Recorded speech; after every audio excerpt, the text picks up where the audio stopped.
ചിലർക്ക് ആന്തരിക രോഗങ്ങൾ കൊണ്ട് വിഷമിക്കാറുണ്ട്. എന്താ രോഗമെന്ന് ആർക്കും പിടികിട്ടില്ല. പിന്നെ രോഗം മറിഞ്ഞിരിക്കുന്ന നമ്മുടെ വൻകുടലിലോ ചെറുകുടലിലോ അല്ലെങ്കിൽ ആമാശയത്തിലോ ഹൃദയത്തിലോ ഇതൊന്നും നമുക്ക് നോക്കിയാൽ കാണുന്നതല്ല. തലച്ചോറിൻ്റെ ഉള്ളിലെ രോഗങ്ങൾ നമുക്ക് പൂർണ്ണമായിട്ടും മനസ്സിലാക്കാൻ സാധിക്കുകയില്ല. പക്ഷേ ഇങ്ങനെയൊരു പ്രത്യേക സാഹചര്യം വന്ന് എപ്പോഴും രോഗമാണ്, പ്രശ്നമാണ്, തളർന്നു വീണു അല്ലെങ്കിൽ ബോധം കെട്ടു വീണു, ഇങ്ങനെയുള്ള തരത്തിൽ ഇന്ന് പുതിയ മാർഗങ്ങളുണ്ട്. ഇപ്പോൾ എക്സ്റേ എടുക്കുന്നു, സ്കാനിങ് നടത്തുന്നു, മനസ്സിലായി. ഓരോ ഭാഗത്തിൻ്റെ സ്കാനിങ്ങിൻ്റെ അല്ലെങ്കിൽ ഹോൾ ബോഡി സ്കാനിങ് ഉണ്ട്. അപ്പോൾ അതിലൂടെ ഇന്ന് പെട്ടെന്ന് കണ്ടുപിടിക്കാനായിട്ട് സാധിക്കും.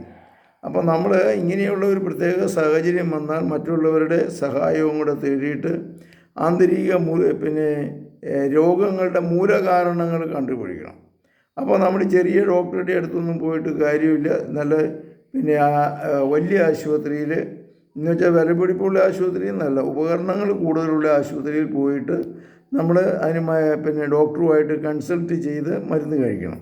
നിസ്സാര കാര്യത്തിന് വേണ്ടി നീരൊഴിച്ച പനിക്ക് വേണ്ടിയിട്ട് വലിയ സൂപ്പർ സ്പെഷ്യാലിറ്റി ആശുപത്രിയിലേക്ക് പോകേണ്ട കാര്യമില്ല. പക്ഷേ ഈ രോഗങ്ങൾ മാറുന്നില്ല എങ്കിൽ നമ്മൾ സൂക്ഷിക്കണം. ബ്ലഡ് ടെസ്റ്റ് ചെയ്യണം, അതുപോലെ തന്നെ യൂറിൻ ടെസ്റ്റ് ചെയ്യണം. ഇങ്ങനെ പലതിലൂടെ നമുക്ക് കണ്ടുപിടിക്കാനായിട്ട് സാധിക്കും. അതുകൊണ്ട് ഈ ചിന്ത നമ്മുടെ മനസ്സിലുണ്ടാവട്ടെ.